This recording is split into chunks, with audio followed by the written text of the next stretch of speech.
কৃষ্ণকান্ত সন্দিকৈ ৰাজ্যিক মুক্ত বিশ্ববিদ্যালয়ৰ অধীনত অধ্যয়নৰত ছাত্ৰ-ছাত্ৰীসকলৰ যিসকলে মাষ্টাৰ ডিগ্ৰী ফাৰ্ষ্ট ছেমিষ্টাৰত এডমিশ্যন লৈছিলে NEP চিলেবাছ মতে তেওঁলোকৰ পৰীক্ষাৰ ৰুটিনসমূহ এনেধৰণৰ আৰু তেওঁলোকৰ পৰীক্ষাসমূহ আৰম্ভ হ'ব 16/3/2024 তাৰিখৰ পৰা। 16 তাৰিখে পৰীক্ষাবিলাক আছে, চাই ল'ব এইকেইটা ছাবজেক্টৰ: Assamese, English, education, economics, political science, sociology, MSW এনেকুৱা বিভিন্ন হেৰিৰ পৰীক্ষাবিলাক হ'ব। তাৰপিছত 24 তাৰিখেও আছে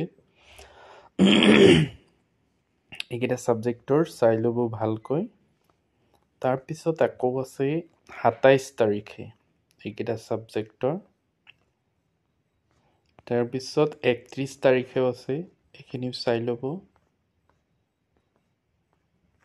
তাৰপিছত আছে 3 তাৰিখে, তাৰপিছত আছে 7 তাৰিখে। আশা কৰোঁ এইটোৱে আপোনাৰ